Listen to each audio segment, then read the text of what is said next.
ইসলাম যদি কখনো ক্ষমতায় আসে মেয়েদের অধিকার থাকবে না, ইসলাম ফোবিয়া ছড়ানো হয়। ইসলাম যদি কখনো ক্ষমতায় আসে মেয়েরা ঘর থেকে বের হতে পারবে না। ইসলাম ক্ষমতায় আসলে মেয়েদের স্বাধীনতা থাকবে না। এই জাতীয় নিকৃষ্ট কথা ইসলামের বিরুদ্ধে এ দেশেরই একদল মুসলমান নামদারি প্রচার করছে।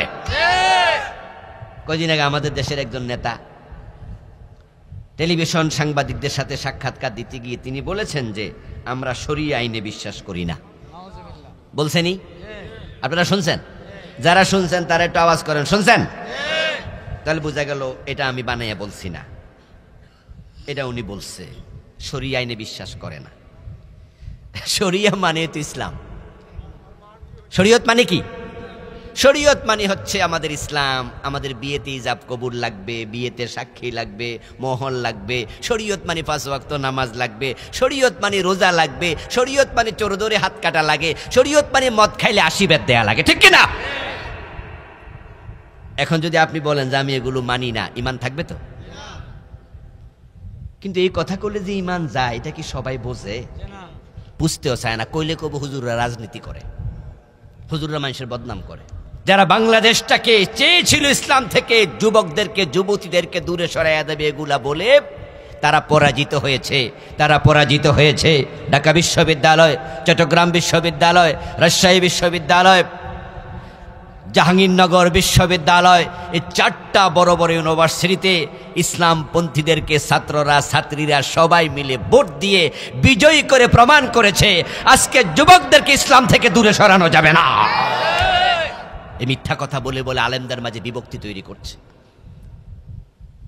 যে ইসলামী আন্দোলনটা বাংলাদেশে এখন সবার চেয়ে বেশি এগিয়ে আছে, ইসলামী দলগুলোর মাঝে যেই দলটা সবার চেয়ে বেশি এগিয়ে আছে, ওই দলের সাথে যদি অন্য ইসলামী ছোট ছোট দলগুলো এক হয়ে যেত, ইসলামী দলগুলো এক হলে আমরা আশাবাদী আগামীর সংসদটা কোরআনের সংসদ হয়ে যাবে।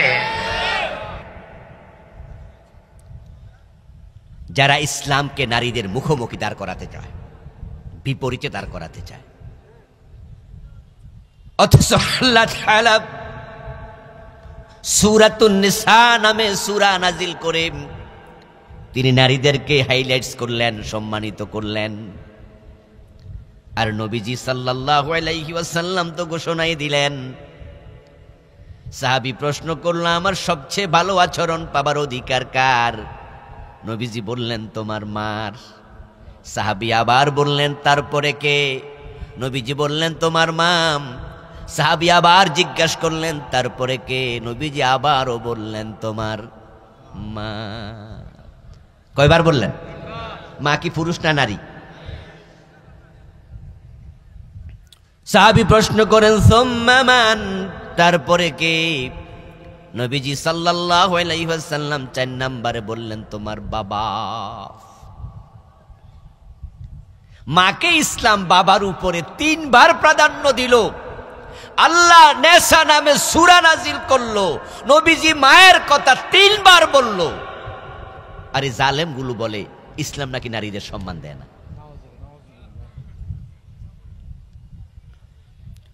নবীজি সাল্লাল্লাহু আলাইহি ওয়াসাল্লাম ঘোষণা দিলেন, আল জান্নাতু তাহতা আকদামিল উম্মাহাত।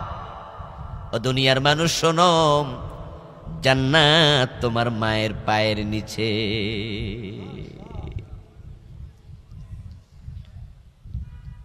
মা নারী না? আমরা এখানে যে পুরুষেরা আছি, আমাদের জান্নাত আমাদের মায়ের পায়ের নিচে। নবী মুহাম্মদ সাল্লাল্লাহু আলাইহি ওয়াসাল্লাম উনিও একজন নারীর সন্তান। সকল নবী নারীর সন্তান, হযরত আদম আলাইহিস সালাম ব্যতীত। নবীদের জান্নাত তার মায়ের পায়ের নিচে। মক্কা থেকে 40-50 কিলোমিটার দূরে একটা জায়গা আছে, জায়গার নাম জোরানা।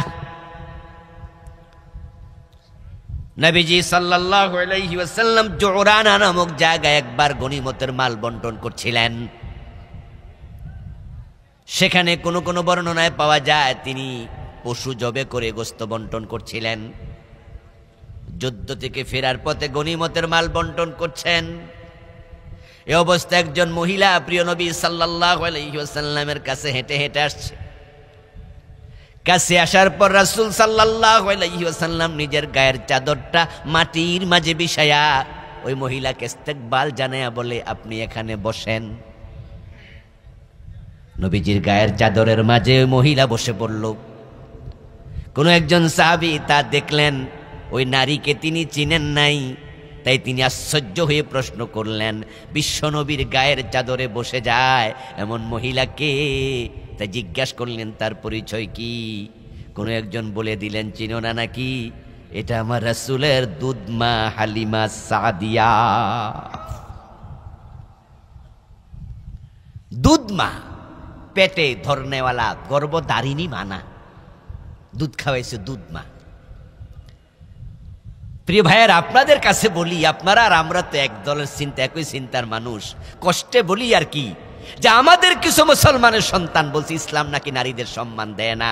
আমার রাসূল গায়ের চাদরটা বিছাইয়া দিচ্ছে, এর চেয়ে বেশি সম্মান আর কি হতে পারে?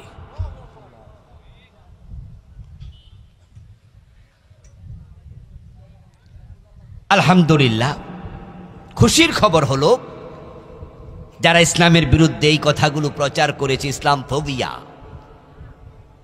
যারা বাংলাদেশটাকে চেয়েছিল ইসলাম থেকে যুবকদেরকে যুবতীদেরকে দূরে সরাইয়া দেবে এগুলা বলে, তারা পরাজিত হয়েছে। তারা পরাজিত হয়েছে। ঢাকা বিশ্ববিদ্যালয়, চট্টগ্রাম বিশ্ববিদ্যালয়, রাজশাহী বিশ্ববিদ্যালয়, জাহাঙ্গীরনগর বিশ্ববিদ্যালয়, এই 4টা বড় বড় ইউনিভার্সিটিতে ইসলামপন্থীদেরকে ছাত্ররা ছাত্রীরা সবাই মিলে ভোট দিয়ে বিজয়ী করে প্রমাণ করেছে আজকে যুবকদেরকে ইসলাম থেকে দূরে সরানো যাবে না। যে জুলাই বিপ্লবের ফলে আজকে আমরা কোরআনের কথা মুখ ফুলিয়ে বলি, সে জুলাই বিপ্লব যারা করেছিল তারাও যুবক। এবার তারুণ্যের বিপ্লব হয়েছে, সেখানে অসংখ্য তরুণী ছিল, এখনো আছে। এবং বিপ্লবটা হয়েছিল রাম এবং বামের বিরুদ্ধে। এই 15 বছর 17 বছর যারা বাংলাদেশের মুসলমানকে ইসলাম থেকে দূরে সরাতে চেয়েছে, আল্লাহর গজবে তারা নিজেরা দূরে সরে গেছে।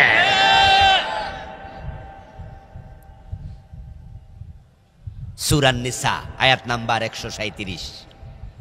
আসুন আমরা মূল আয়াতে ফিরে যাই। প্রসঙ্গত নারীদের সম্মান নিয়ে কিছু কথা বললাম। আমরা আপনাদের মাধ্যমে, এই ভিডিওগুলোর মাধ্যমে পুরা জাতিকে আমরা মেসেজ দিতে চাই। যারা এই ভিডিও শুনবে, মুসলিম হোক অমুসলিম হোক, নারী হোক আর পুরুষ হোক, সবার কাছে আমরা দৃঢ়তার সাথে জানাতে চাই, ইসলাম নারীদেরকে যা সম্মান দিয়েছে এমন সম্মান কোনো ধর্ম দেয় নাই। ইসলামে নারীদের সম্মান সবচেয়ে বেশি। এজন্য ইসলাম যদি কখনো ক্ষমতায় আসে, পাওয়ারে আসে, নারীরা তাদের সম্মান ফিরে পাবে। নারীরা সম্মান ফিরে পাবে। আমরা যারা আলেম ওলামা আছি, আমরা ইসলাম প্র্যাকটিস করি। আলেমরা বউয়ের গায়ে হাত দেয়, আলেমরা বউকে গালিগালাজ করে, এমন 100 জন আলেমের খবর নেন, 2 জনও পাবেন না। আমাদের ঘরে স্ত্রী আছে, আমাদের স্ত্রী আছে, আমরা আমাদের স্ত্রীদেরকে তাদের প্রাপ্য হক দেই, তাদের অধিকার দেই। আল্লাহকে সাক্ষী রেখে তাদেরকে ঘরে এনেছি, তাদেরকে আমরা তাদের প্রাপ্য সম্মানটুকু দেওয়ার চেষ্টা করি। গায়ে হাত দেয়া দূরের কথা, তাদের সাথে আমরা কটু কথাটাও বলি না, এটা আমরা জায়েজ মনে করি না। ইসলাম যদি ক্ষমতায় কখনো আসে, এদেশের প্রতিটি বিশ্ববিদ্যালয়, প্রতিটি গার্মেন্টস ফ্যাক্টরি, প্রতিটি শপিং মল, প্রতিটা ক্ষেত্রে নারীরা হবে সবচেয়ে বেশি নিরাপদ। তাদের ইজ্জতে হাত দেওয়ার সাহস কেউ দেখাবে না। ইসলামের যে বিধান, সে তো চমৎকার বিধান। জেনা করলে 100 বেত লাগাও, নারী পুরুষ যদি বিবাহিত হয় পাথর মেরে হত্যা করো, আর ধর্ষণ তো আরো বড় জঘন্য অপরাধ।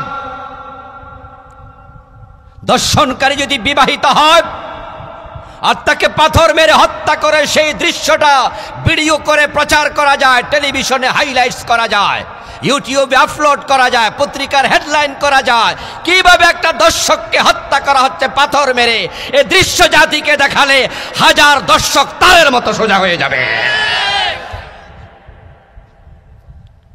কোন নারীর দিকে বাঁকা চোখে তাকানোর সাহস আর করবে না। আসুন প্রিয় ভাইয়েরা, আমরা মূল জায়গায় ফিরে যাই। সূরাতুন নিসার 137 নম্বর আয়াতে কারিমাতে আল্লাহ তাআলা বলেন, ইন্নাল্লাযীনা আমানু, নিশ্চয় যারা ঈমান এনেছে, সুম্মা কাফারু, তারপরে কাফের হয়ে গেছে, সুম্মা আমানু, তারপর আবার ঈমান এনেছে, সুম্মা কাফারু, তারপরে আবার কাফের হয়ে গেল, সুম্মা ইজদাদু কুফরা, তারপরে তারা কুফরিতে সীমালঙ্ঘন করলো আর ঈমান আনে নাই, ওই অবস্থায় লোকটা মরে গেল। লাম ইয়াকুনিল্লাহু লিয়াগফিরা লাহুম, যে কুফরি অবস্থায় মারা যায় আল্লাহ বলেন তাকে আল্লাহর ক্ষমা করবেন না। আমরা অনুবাদ শোনালাম। আল্লাহ তাআলা আজ থেকে 1450 বছর আগে বলতেছে, যারা ঈমান আনলো আবার কাফের হয়ে গেল, আবার ঈমান আনলো আবার কাফের হয়ে গেল, অতঃপর আর ঈমান আনলো না, কুফরি অবস্থায় মরে গেল, তার ক্ষমা নাই। এই আয়াত দিয়ে কি বোঝা যায়? যে ঈমান আনার পরও কাফের হওয়ার সম্ভাবনা আছে। কিছু লোক এমন আছে,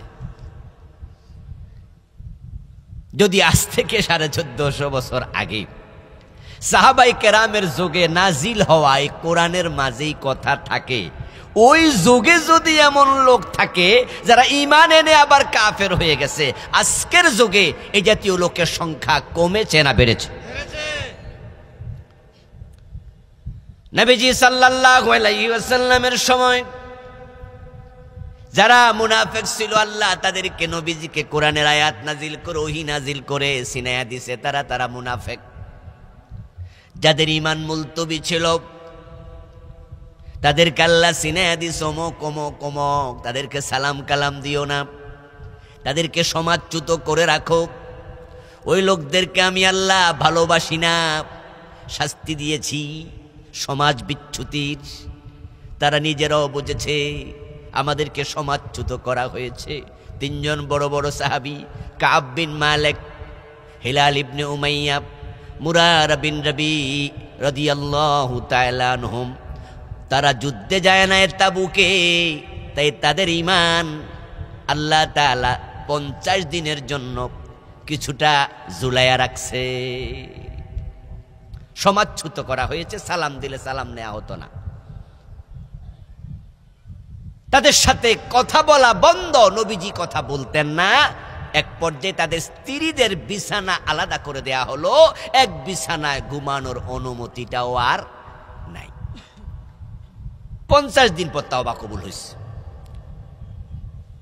তারা টের পাইছে তাদের ঈমানের অবস্থা ভালো না। মুনাফিকরা জানছে, নবীজি তাদেরকে বলছেন আউট, আমার কাছ থেকে সরো। ওরা বুঝছে আর আমরা মুনাফিক। কিন্তু আজকের যুগে যদি কেউ মুনাফিক হয়, কেউ কাফের হয়, কারো ঈমান চলে যায়, ওহী নাজিল হবে? খুব জটিল, খুব জটিল। আমরা আছি এমন একটা সময়ে, যে সময় ঈমান কার আছে কার নাই এটা বুঝাও খুব টাফ। কারণ ঈমান তো দেখা যায় না, ঈমান থাকে কোথায়? কলবে। আল্লাহ বলছেন তারা ঈমান আনলো আবার কাফের হলো, আবার ঈমান আনলো আবার কাফের হলো। এখন প্রশ্ন হলো, ঈমানদার কাফের হয় কেমনে?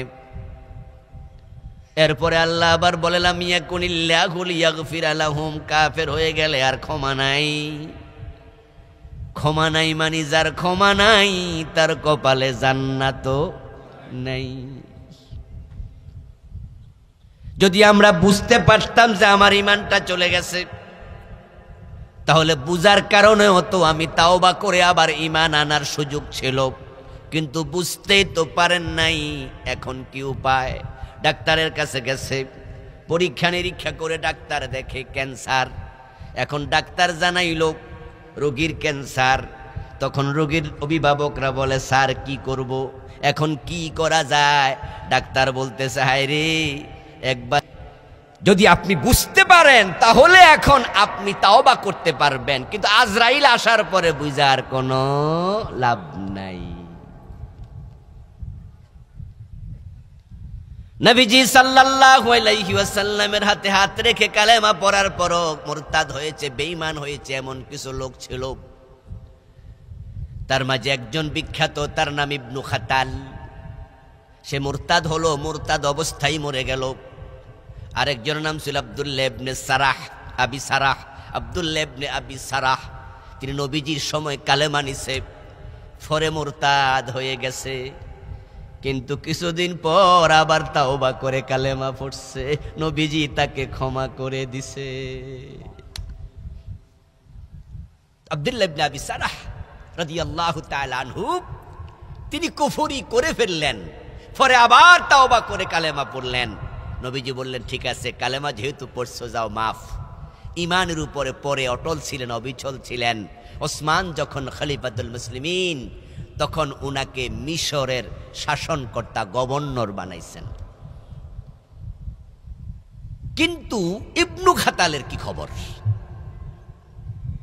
নবীজি সাল্লাল্লাহু আলাইহি ওয়াসাল্লাম যখন হিজরত করে মদিনায় গেলেন, ইবনু খাতাল মুমিন হলো এবং হিজরত করে মদিনায় গেল। মুহাজির সাহাবী, মুহাজিরদের সম্মান আনসারদের চেয়েও বেশি, কারণ তাদের ত্যাগ বেশি। তারা ঘর ছেড়েছে, বাড়ি ছেড়েছে, স্ত্রী ছেড়েছে, স্বামী ছেড়েছে, সন্তান ছেড়েছে, সব ছেড়ে একা একা একা পরেও হিজরত করেছে এমন সাহাবীও আছে। ইসলামের জন্য তাদের স্যাক্রিফাইস খুব বেশি। ওই ইবনু খাতাল মুহাজির, কিন্তু হতভাগা কয়দিন পরে মুরতাদ হয়ে গেল, বেঈমান হয়ে গেল, মদিনা থেকে পালিয়ে মক্কায় চলে গেল। সুম্মাজদাদু কুফরা, এবার সে কুফরিতে সীমা লঙ্ঘন করলো। মক্কায় পলাইয়া যায়া নিজে রাতের বেলায়, দিনের বেলায় বসে বসে কবিতা লিখত নবীজির বিরুদ্ধে, এবং বাজারে বাজারে হেঁটে কবিতা পড়ে পড়ে রাসূলের বদনাম করত।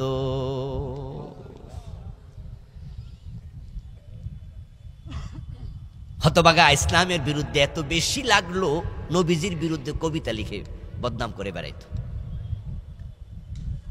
ইতিমধ্যে মক্কা বিজয় হয়ে গেল। যখন মক্কা বিজয় হয়ে গেল, প্রিয় নবীজি সাল্লাল্লাহু আলাইহি ওয়াসাল্লাম সেদিন ঘোষণা করে দিলেন, লা তাসরিবা আলাইকুমুল ইয়াউম ওয়া আনতুমুত তুলাকা ইল্লা ফুলানান ওয়া ফুলানান ওয়া ফুলানা। নবীজি বললেন যে আজকে সবাইকে ক্ষমা করে দিলাম, কোনো প্রতিশোধ নেব না, তোমরা সবাই মুক্ত, তবে অমক অমক অমক এ কয়জনের ক্ষমা নাই। যারা সীমা লঙ্ঘন করছে তাদের ক্ষমা করেননি রাসূল। তার মাঝে ইবনু খাতালের নামটা ছিল, ইকরামা ইবনে আবু জাহেলের নাম ছিল, আরো কিছু লোক ছিল। আবু জাহেলের ছেলের নাম কি? ইকরামা রাদিয়াল্লাহু তাআলা আনহু, তিনি কিন্তু পরে সাহাবী হয়েছে। নবীজি যে কয়জনের নাম ক্ষমার বাহিরে রেখেছেন, ইকরামার নাম ছিল। এই কথা যখন ইকরামার কানে গেল, ইকরামা তখনই পালিয়ে গেল। তখন যদি তাকে খুঁজে পাওয়া যেত, হত্যা করা হতো। পরবর্তীতে তিনি তাওবা করেন, ঈমান গ্রহণ করেন, নবীজি ক্ষমা করে দিয়েছেন। ইবনু খাতাল তাওবা করলো না, কালেমা পড়লো না। এই দুষ্টের কানে খবর গেল। নবীজি বলছেন, ইল্লা ফুলানান ওয়া ফুলানান ওয়া ফুলানা হাইসু ওয়াজাদতুমুহুম ফাকতুলুহুম, ওদেরকে যেখানে পাও সেখানে হত্যা করো। এই কথা শুনে ইবনু খাতাল ঘর থেকে বেরিয়ে গেল, এক দৌড়ে কাবার সামনে চলে গেল। কারণ সে তো আগে মুসলমান ছিল, সে জানে কোরআনের মাঝে আছে মান দাখালাহু কানা আমিনাম, যে হারামের সীমায় প্রবেশ করে সে নিরাপদ। হারামের সীমানাতে মারামারি করা জায়েজ নেই। তাই সে ভাবছে আমার হত্যা করবা, আমি একবারে কাবার ভিতরে বসে থাকবো, ঢুকা কেমনে মারবা দেখি, যদি মারো তাহলে কোরআনের উল্টা হয়ে যাবে। ইবনু খাতাল কাবার গিলাপ ধরে বসে থাকলো। লোকজন ইবনু খাতালকে কাবার গিলাপের সাথে দেখে নবীজি সাল্লাল্লাহু আলাইহি ওয়াসাল্লামের কাছে এসে বলল, ইয়া রাসূলুল্লাহ, আপনি তো বলছেন যেখানে পাও সেখানে হত্যা করো, কিন্তু সে তো কাবার দেয়ালের সাথে, সেখানে মারামারি কেমনে করি?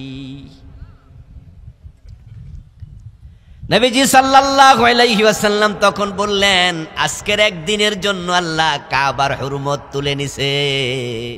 আল্লাহর কাবা কোনো অপরাধীকে আজকে আশ্রয় দেবে না। আল্লাহ অনুমতি দিছে তাকে সেখানেই হত্যা করো।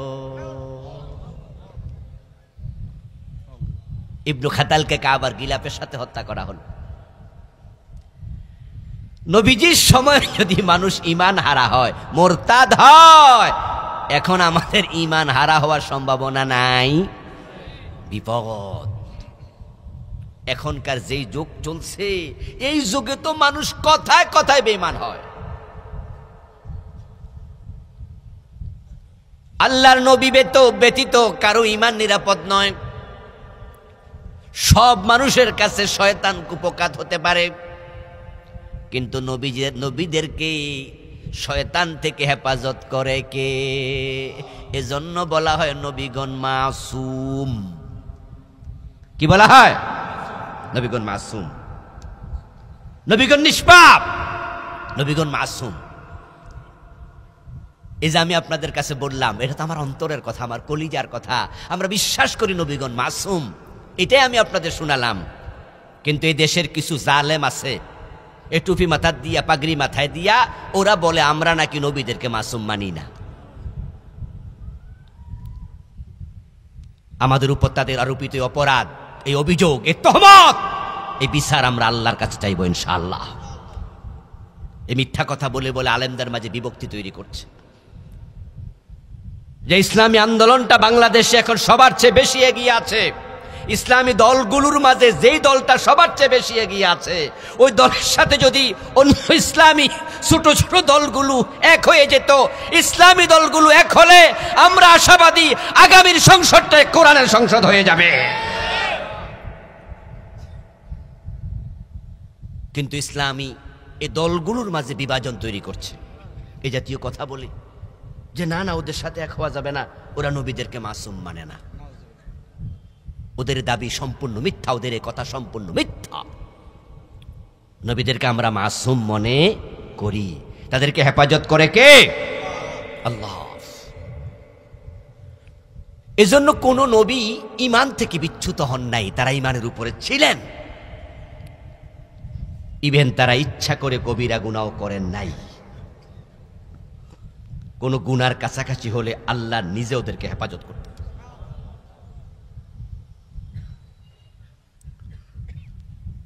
কিন্তু আমরা যারা সাধারণ মানুষ, আমাদেরকে আল্লাহ তাআলা নবীদের মতো মাসুম বানান নাই, হেফাজত করেন না। তাই ঈমানের ব্যাপারে আমাদের সতর্ক থাকা লাগবে অনেক বেশি। এই জমিনে ঈমানের মতো বড় নিয়ামত নাই, দামি কোনো সম্পদ নাই, আর শয়তানের মতো বড় কোনো ডাকাত নাই, শয়তানের মতো বড় কোনো চোর নাই। সে আমাদের ঈমান চুরি করে, আমাদের আমল চুরি করে। আমরা যখন নামাজে দাঁড়াই, হে নামাজের মাঝে পর্যন্ত মনের মাঝে অসওয়াসা দিয়া নামাজের রাকাত পর্যন্ত ভুলাইয়া দেয় না? নবীজি বলছে নামাজে একটা শয়তান আছে, তার নাম হলো খেনজাব। তার নাম কি? সে নামাজের ভিতরে এসে তোমাদের ডিস্টার্ব করবে। দুজন মুসল্লি যখন নামাজে দাঁড়াইয়া মাঝখানে ফাঁকা রাখে, এই ফাঁকার মাঝে কে দাঁড়ায়? দেখছেন নি কত দুষ্ট মসজিদে ঢুকে যায়। হে মাঝখানে দাঁড়াইয়া ছাগলের বাচ্চার মতো আকৃতি ধরে, নবীজি বলে সে মাঝখানে দাঁড়াইয়া থাকে। মাঝখানে দাঁড়াইয়া সে আমাদেরকে কুমন্ত্রণা দেয়, আমাদের অন্তরের ভিতরে অসওয়াসা দেয়, আমাদের ভুলাইয়া দেয়। আমরা কেরাত ভুলে যাই, আমরা নামাজ ভুলে যাই। ওজুর মাঝে একটা শয়তান আছে, তার নাম হলো ওয়াল্লাহান। কি নাম? নামাজেটার কি নাম? খেনজাব। ভিন্ন ভিন্ন নাম আছে, ভিন্ন ভিন্ন শয়তান আছে। তো অজুর শয়তানের কাজ কি? নবীজি বলছেন তার কাজ হলো অজুর মাঝে ওয়াসওয়াসা তৈরি করা। দেখবেন যে কিছু লোক আছে 3 বার দুইলো হয় না, 4-5 বার দো, 6 বার দো, 7 বার দো। আমি এমন হুজুরও পাইছি, আমার কোস্তাদ ছিল, এমন লোকও আছে যে দেখলাম যে 5-6 বার দুইয়া পরে পুরো হাত পানি ঢুকে। একবার ধোয়া ফরজ, 3 বার পর্যন্ত ধোয়া সুন্নত, কিন্তু 4 বার ধোয়ার অনুমতি নাই। 4 বার হলে তাবযীর, পানির অপচয়, এটা হারাম, এটা নিষেধ। এখন শয়তান এসে আপনারে কি বলে? অলহান। সে এসে বলে, আরে আল্লাহর বান্দা, অজু তো করছো, মনে হয় এদি একটু বাদ রয়েছে, এ না আবার দো, আবার দো। তা আপনি 3 বারের জায়গায় 4 বার দিলেন। শয়তান আবার হাত তালে দিয়ে কয়, যাক, সীমার বাইরে নিয়ে গেছে, সুন্নতের বাহিরে চলে গেছে। এই যে খানজাব শয়তানটা এসে নামাজের ডিস্টার্ব করে, এই শয়তান আমাদের দেহে রক্তের মতো চলতে পারে। আশ-শায়তানু ইয়াজরি মিনান নাসি মাজরাদ দাম। নবীজি বলে, তোমার লোহিত কণিকা রক্তে যেমন চলে দেহের ভিতরে, শয়তান লোহিত কণিকার মতো চলতে পারে। এই ক্ষমতা তাকে দিয়েছেন কে? তাই সে আমাদের কলবের পাশে এসে বসে থাকে। আশ-শায়তানু জাসিমুন আলা কলবি বনি আদম। নবীজি বলেন, শয়তান বনি আদমের কলবের পাশে খাপটি মেরে বসে থাকে। এখন কলবের কাছে কেন বসে? কারণ ঈমান থাকে কলবে। যার বাড়িতে সম্পদ নাই তার বাড়িতে চোর যায়? যার কাছে সম্পদ আছে চোর তার পিছে হাঁটবে। যার ঈমান আছে, শয়তান তার কলবের পাশে বসে থাকে। ঈমানটা কিভাবে চুরি করা যায়? এখন যদি শয়তান থেকে বাঁচতে চান, ঈমানের হেফাজত বেশি বেশি করা দরকার আছে না নাই? 10 কারণে মানুষের ঈমান চলে যায়। আমি সংক্ষেপে শোনাবো। ওই কারণগুলো যদি কারোর ভিতরে পড়ে যায়, তাহলে আপনি আজকে তাওবা করে আবার ঈমান আনবেন। ওই যে একজন সাহাবী আব্দুল্লাহ ইবনে আবি সারাহ, উনি মোরতাদ হয়ে গিয়েছিলেন, পরে আবার কালেমা পড়ছে। পড়ার পর আল্লাহ ক্ষমা করছে কিনা? কথা বলে না কেন ভাইয়েরা? ক্ষমা করছে। শেষ পর্যন্ত বড় পুরস্কার ওসমানের সময় গভর্নর মিশরের। কিন্তু ইবনু খাতাল তাওবা করে নাই। এজন্য কি কল্লা কাটে ফেলল। নবীজি সাল্লাল্লাহু আলাইহি ওয়াসাল্লাম বলেন, তাকুনু বাইনাস সাআতি ফিতানুন কাকিতাইল লাইলিল মুসলিম। কিয়ামত যখন আগাবে, সূর্য ডুবে গেলে যেমন আধার ধেয়ে আসে, কিয়ামতের আগে দুনিয়ার বিভিন্ন জায়গা থেকে ফিতনা বের হবে। ইউসবিহু ফিহার রাজুলু মুমিনান ফায়ুমসি কাফিরা। ওই ফিতনার জামানায় মানুষগুলো সকাল বেলায় মুমিন থাকবে, সন্ধ্যা বেলায় কাফের হয়ে যাবে।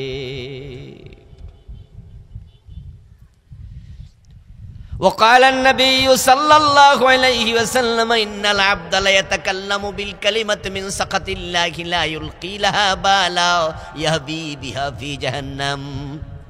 নবীজি ভবিষ্যৎবাণী করছেন, এমন একটা জামানা আসবে যখন মানুষগুলো কথায় কথায় কাফের হবে, মুখ থেকে এমন কথা বের হবে, একটা কথার কারণে আল্লাহ রাগ হইয়া তাকে জাহান্নামের মাঝখানে ফেলে দেবে। কুফরি কথা বলবে, কুফরি কথা। কদিন আগে আমাদের দেশের একজন নেতা টেলিভিশন সাংবাদিকদের সাথে সাক্ষাৎকার দিতে গিয়ে তিনি বলেছেন যে আমরা শরিয়া আইনে বিশ্বাস করি না। বলছেনই? আপনারা শুনছেন? যারা শুনছেন তারা একটু আওয়াজ করেন, শুনছেন? তাহলে বোঝা গেল এটা আমি বানাইয়া বলছি না, এটা উনি বলছে। শরিয়া আইনে বিশ্বাস করে না। শরিয়া মানে তো ইসলাম। শরীয়ত মানে কি? শরীয়ত মানে হচ্ছে আমাদের ইসলাম। আমাদের বিয়েতে ইজাব কবুল লাগবে, বিয়েতে সাক্ষী লাগবে, মোহর লাগবে। শরীয়ত মানে 5 ওয়াক্ত নামাজ লাগবে। শরীয়ত মানে রোজা লাগবে। শরীয়ত মানে চোর ধরে হাত কাটা লাগে। শরীয়ত মানে মদ খাইলে 80 বেত দেয়া লাগে, ঠিক কিনা? এখন যদি আপনি বলেন যে আমি এগুলো মানি না, ঈমান থাকবে তো? কিন্তু এই কথা কইলে যে ঈমান যায়, এটা কি সবাই বোঝে? বুঝতেও চায় না। কইলে কব হুজুররা রাজনীতি করে, হুজুররা মানুষের বদনাম করে। মুসলমান খুব সাবধান। শয়তান কিন্তু কলবের পাশে বসে আছে, চান্স পাইলে ঈমানটা লইয়া দৌড় মারবে। আল্লাহর নবী ছাড়া কারো ঈমান নিরাপত্তা নাই। কারো ইমানের গ্যারান্টি নাই, যে কোনো টাইমে ফেঁসে পড়ার সম্ভাবনা আছে। কোরআনে আল্লাহ তাআলা একজন ব্যক্তির কথা বলছে, ওই ব্যক্তির নাম ছিল বালআম, বা লাম আইন মিম। তার বাবার নাম ছিল বাউর, কেউ কেউ বলছে তার মায়ের নাম ছিল বাউরা। এই হিসাবে তাকে বালআম ইবনে বাউর অথবা বালআম ইবনে বাউরা বলা হয়। সে এত বড় আল্লাহর ওলি ছিল যে তাফসীরে পাওয়া যায় সে আল্লাহর কাছে দোয়া করতে দেরি, কবুল হতে দেরি হতো না। তার যোগে বৃষ্টি হতো না, 2 মাস 6 মাস খরা হয়, বৃষ্টি হয় না, এমন ঘটনা কি বাংলাদেশে হয় নাই? এবারে না একটু বৃষ্টি বেশি হয়েছে, কিন্তু এর আগে তো এমনও ছিল যে 4 মাস 5 মাসে বৃষ্টি হয় না। এবং আমাদের উত্তরবঙ্গে বৃষ্টি না হইলে ব্যাঙ আর ব্যাঙ্গাসির বিয়া দেয় হিন্দুরা, ব্যাঙের বিয়ে দিলে নাকি বৃষ্টি হয়। বৃষ্টি না হলে গানের আয়োজন করত, ছাতা দিয়া উপরে পানি ফেলাইয়া কাদা মাদা কইরা ধাক্কা ধাক্কি করে ঠেলাঠেলি করে খেলতো এবং বিভিন্ন রকমের শ্লোকে শ্লোকে বৃষ্টি প্রার্থনা করত। আমাদের দেশে কত কবিতায় বৃষ্টি ঝেপে দান দেব, মানে বৃষ্টি চাওয়ার জন্য কত রকমের কবিতা, কত কাব্য, কত ফুতি, কত সিস্টেম। কিন্তু বালআম যখন জীবিত ছিলেন এত কষ্ট লাগতো না, উনার কাছে লোকেরা গিয়ে শুধু বলতো আমাদের বৃষ্টি দরকার, একটু দোয়া করেন। হাত নামানোর আগে বৃষ্টি শুরু হয়ে যেত। অনেক বড় ওলি ছিলেন। আল্লাহ বলছেন ওয়াতলু আলাইহিম নাবাল্লাযী আতাইনাহু আয়াতিনা, ও প্রিয় নবী আপনি তাদের কাছে আমার সে বান্দার আলোচনা করুন, তেলাওয়াত করুন, শুনান, যাকে আমি অনেকগুলো কারামত দিয়েছি। শুধু দোয়া কবুল হওয়া না, আরো কত কারামত আমি দিছি। এবার আল্লাহ বলেন ফাসালাখা মিনহা, তবে বালআম তার কারামতের উপরে থাকতে পারে না, এসে পিছল খায়া পড়ে গেছে। কেমনে পড়লো আল্লাহ বলছেন, এই সাটা কই, ফাতবাউশ শাইতান, বালআমকে শয়তানে ধরছে। কে ধরছে? এ ভাইরা কথা বলেন, কে ধরছে? ওই শয়তান আমাদের সাথে আসেনি?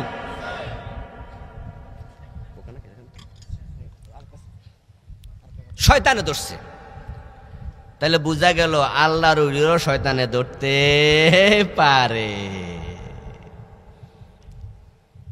আমরা তো মনে করি যে না, ওরে বাবা উনার মতো হুজুর, উনার কোনো ভুল হয় না। এই জন্য ভণ্ড পীরদের মুরিদদের কাছে আমরা এগুলো বললো ওরা মানতে চায় না। আমরা বলি আরে ভাই আপনার পীরের কাছে বউ নিয়ে যান, বউ পর্দা করে না, আপনার পীরের সামনে বউ নেন, এই কেমন ফির? বলে এই মিয়া তোমার চোখ আর আমার পীর সাহেবের চোখ।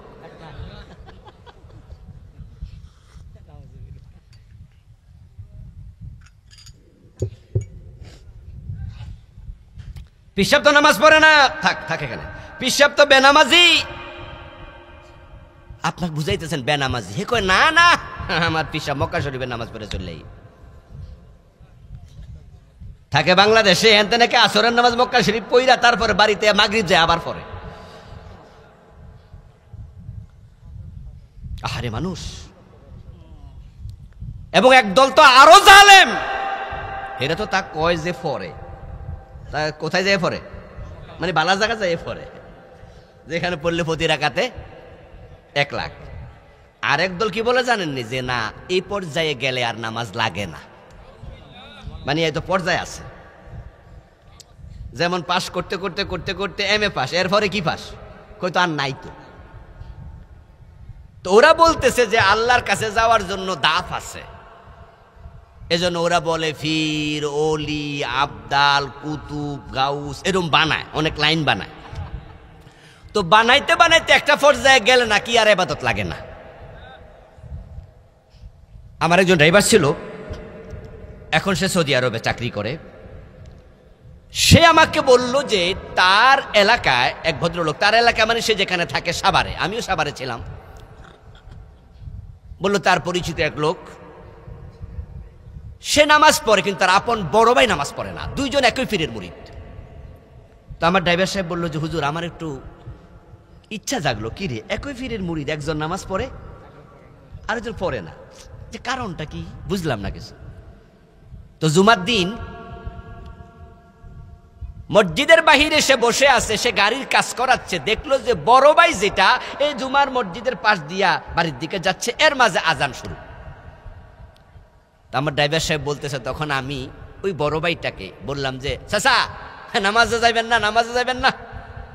তো উনি হ্যাঁ না কিচ্ছু না বইলা হাত আসমানের দিকে দিয়ে এরকম করতেছে, আসমানের দিকে হাত এরকম ইশারা দিয়া দিয়া হাইটা হাইটা চলে গেছে। নামাজে যাবো এটাও বলে নাই, যাবো না এটাও বলে নাই। পরে জুমা নামাজ পড়তে গেলাম, গিয়ে দেখি ওই উনার ছোট ভাইটা ওখানে নামাজি, সে আবার জুমা পড়ে। জুমার পরে এবার আমি উনারে বললাম যে চাচা এটা কথা কইতাম, আচ্ছা আপনারা তো একই ফিরের মুরিদ দুই ভাই, এখন আপনি নামাজ পড়েন, আপনার বড় ভাই নামাজ পড়ে না, কারণটা কি? ছোট ভাই জবাব দেয়, আমার ভাই সবকের যে জায়গায় গেছে এই জায়গায় গেলে আর নামাজ লাগে না। এর মানে উনি এখনো সে জায়গায় গেলে উনারও আর লাগবে না। এই জাতীয় জাহেলগুলো আবার কোরআন থেকে দলিল দেয়, আপনি আশ্চর্য হবেন, তাদের এই কথার দলিল আল্লাহর কোরআনে নাকি আছে। তারা কোরআন থেকে দলিল দেয়, আবুদ রাব্বাকা হাত্তা ইয়াতিয়াকাল ইয়াকিন। বাংলা অনুবাদ হলো তোমার ইয়াকিন আসা পর্যন্ত ইবাদত করো। এর মানে ইয়াকিন আইসা গেলে ইবাদত আর ওয়াবুদ রাব্বাকা, রবের ইবাদত করো তোমার হাত্তা ইয়াতিয়াকাল ইয়াকিন, ইয়াকিন আসা পর্যন্ত। তো কইতাছে আমার বড় ভাই অলরেডি ইয়াকিন আইসা গেছে। এই হারামিরে কেমনে বুঝাইবেন যে ইয়াকিন অর্থ এখানে মাউত, ইয়াকিন মানে মৃত্যু। একই শব্দ ভিন্ন ভিন্ন অর্থে আসে, এমন বাংলা ভাষায় আছে না নাই? হে বুঝছে ইয়াকিন মানে বিশ্বাস। তো বিশ্বাস যেহেতু আইসা গেছে আর ইবাদত, যে নবীজি কি মরার আগে নামাজ পড়ে নাই, তাহলে বুঝা গেল উনার ইয়াকিন এখনো।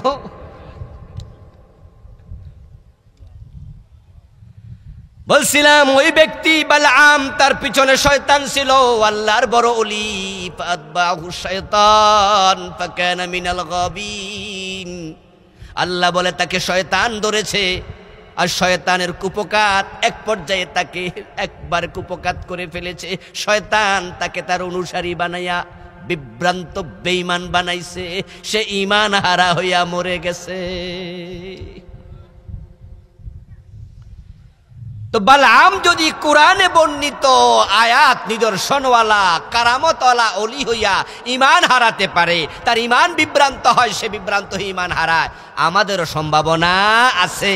এই জন্য আমরা সবসময় দোয়া করি ইহদিনাস সিরাতাল, আল্লাহ আমাকে হেদায়েতের উপরে রাখো, আমাকে হেদায়েতটা দিও। প্রিয় ভাইরা, নবীজি সাল্লাল্লাহু আলাইহি ওয়াসাল্লাম নিজে দোয়া করতেন, আল্লাহুম্মা ইন্নী আউযু বিকা মিনাল কুফরি ওয়াশ শিরকি ওয়ান নিফাকি ওয়াসুইল আখলাকি। নবীজি দোয়া শিখাইছে, আল্লাহ তুমি আমারে কুফরি থেকে বাঁচাও, আমাকে নেফাক থেকে বাঁচাও, আমাকে বদ চরিত্র থেকে বাঁচাও, আমাকে তুমি সন্দেহ থেকে বাঁচাও। মিনাশ শাক্কি ওয়াশ শিকাক ওয়াল কুফরি ওয়ান নিফাক ওয়াসুইল আখলাক। প্রিয় ভাইয়েরা, কিয়ামতের আগে মানুষ চরম বিভ্রান্তিতে পড়বে, বিভ্রান্তিতে পড়ে মানুষ ঈমান হারাতে থাকবে। ঈমান হারাতে হারাতে এমন একটা সময় মানুষের কাছে আসবে, আসমানের নিচে জমিনের উপরে মানুষ থাকবে কোটি কোটি, কিন্তু ঈমানদার আর একজনও থাকবে না। আর আল্লাহ তাআলা জমিনের দিকে তাকায়া যেদিন দেখবেন জমিনে ঈমানদার কেউ নাই, তখন আসমান এবং জমিন তিনি আর রাখবেন না, একটা আছাড় মেরে শেষ করে দেবেন। এটার নাম কিয়ামত। নবীজি বলছেন, লা তাকুমুস সাআতু ওয়ালা আহাদিন ইয়াকুল আল্লাহ আল্লাহ। যে পর্যন্ত আল্লাহ বলার মতো একজন মুমিন থাকবে, লা তাকুমুস সাআতু, কিয়ামত হবে না। ওর কারণে জমিন থাকবে। তাহলে কিয়ামতের আগে আস্তে আস্তে করে মুমিন বাড়বে না কমবে? কথা বলেন না, বলেন না। সকালবেলা মুমিন থাকবে, বিকেলবেলা কাফের হয়ে যাবে। কিন্তু মানুষগুলো অনেকে বুঝবেই না তারা যে কাফের, যেমন কাদিয়ানীরা বোঝে না। আপনারা জবাব দেন তো, কাদিয়ানীদের ঈমান আছে না গেছে? কিন্তু তারা কি নামাজ পড়ে না? তো তারা কি মনে করে? তারা মনে করে ঈমান ঠিকই, যারা পীরের পায়ে সেজদা দেয় এমন কিছু লোক বাংলাদেশে আসেনি, আমাদের কুমিল্লা আসেনি। হ্যাঁ, আমাদের এই যে আপনার এখান দিয়া ক্যান্টনমেন্টের পাশে কুমিল্লা শহরের দিকে যাওয়ার সময় একদল লোক আছে কালা টুপি মাথা দিয়ে দিয়ে আড়ে, ওগুলো পীরের পায়ে সেজদা দেয়, সরাসরি মাজারে সেজদা দেয়, মেজবান্ডারে সেজদা দেয়, দেওয়ানবাগে সেজদা দেয়। 8 রশি দরবার শরীফ আমি গিয়েছিলাম বছর 2 আগে, এই চোখ সাক্ষী, আমি দেখেছি 2 জন কবরে সেজদা পড়ে আছে, 2 জন মানুষ। আপনাদের কাছে আমার প্রশ্ন, যারা কবরে সেজদা দেয় তারা কি মোমেন না মুশরিক? কিন্তু তারা কি নামাজ পড়ে না? অর্থাৎ তারা যে মুশরিক তারা বুঝেই না। কাদিয়ানি যে কাফের এটা কাদিয়ানি বুঝেই না, বুঝতে চায়ও না। বরং আমরা যখন বলি সেজদার মালিক আল্লাহ, আল্লাহকে ছাড়া কাউকে সেজদা দিও না, এটা শিরিক, এটা হারাম, তখন তারা কয় শরীয়তের মৌলবীরা তো বোঝে না, শরীয়তে সেজদা দেয়া জায়েজ নাই, আল্লাহ ছাড়া কাউকে মারেফতে জায়েজ আছে। এজন্য ওনারা রাস্তা বানাইছে 4টা, শরীয়ত, তরিকত, মারেফত, হাকিকত। সেটা নাকি শরীয়ত, মারেফত, তরিকত, হাকিকত, 4 রাস্তা বানাইছে। এক রাস্তা না, এক রাস্তা ঢুকে যাবো বেহেশতে, এই রাস্তা বন্ধ, এই রাস্তা ঢুকে যাবো, সোজা কথা। দোস্ত, ইসলামে আলাদাভাবে শরীয়ত, মারেফত, তরিকত, হাকিকত আলাদা কোনো রাস্তা আছে? এটা আমরা কোরআন হাদিসে পাই নাই, এগুলো কেউ বানাইছে। এখন কথা যদি হয় তাই শরীয়ত থেকে বের হবে ওগুলো, আমাদের আপত্তি থাকবে না, কারণ দুধ জাল দিলে ছানা হয়, ছানা জাল দিলে ঘি হয়, ঠিক কি না? যদি এটা হয় তাহলে আমরা বলবো ঠিক আছে। মারেফত মানে আল্লাহর দর্শন, আল্লাহ তাআলার ব্যাপারে জানা, তরিকত মানে রাস্তা চেনা, হাকিকত মানে গুরুত্ব বুঝা। তবে সবটা শরীয়ত থেকে হবে, দুধ থেকে সর হয়, সর থেকে সানা হয়, সানা থেকে ঘি হয়। কিন্তু দুধ যদি না থাকে কোনোটাই পাওয়া যাবে না। যার কাছে শরীয়ত নাই তার কাছে মারেফত থাকে না।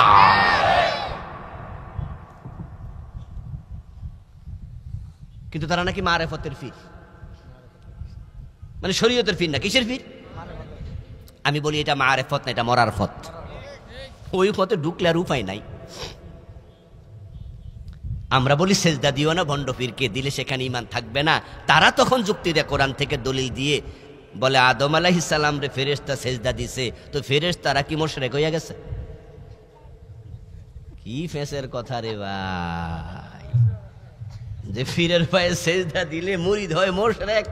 এ মৌলবী আবুল কালাম আজাদ, ওরা কি বুঝবো? ওরা তো শরীয়তের মৌলবী, ওরা তো মারেফত জানে না।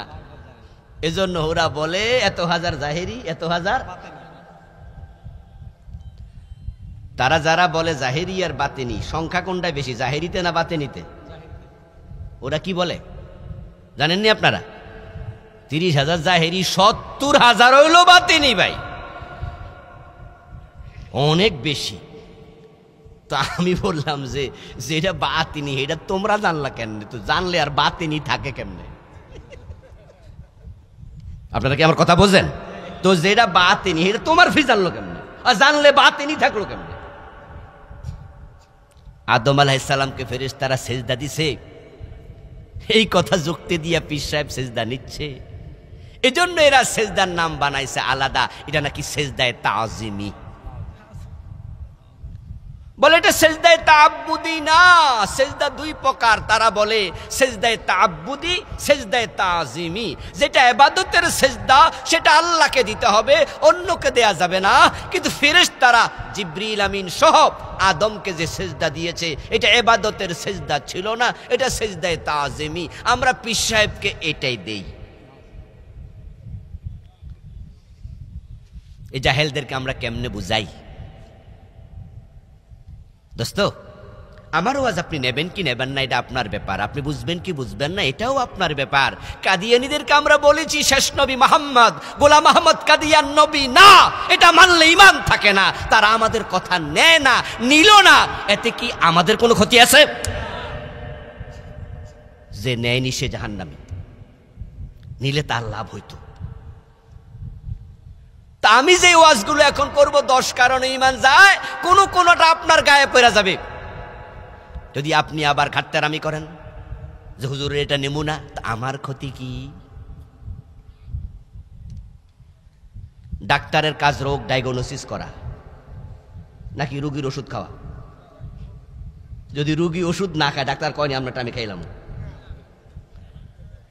ডাক্তার আপনাকে দেখাই দিবে, ডাক্তার ধরাই দিবে যে আপনার ডায়াবেটিক আছে, যে আপনার কিডনিতে সমস্যা আছে। এবার কিডনির ওষুধ আপনি খাবেন, ডায়াবেটিক আপনি কন্ট্রোল করবেন। ডাক্তার দেখাইছে, দায়িত্ব শেষ। আলেম ওলামারা পথ দেখায়, জোর করার দায়িত্ব আল্লাহ আলেমদেরকে দেয় নাই।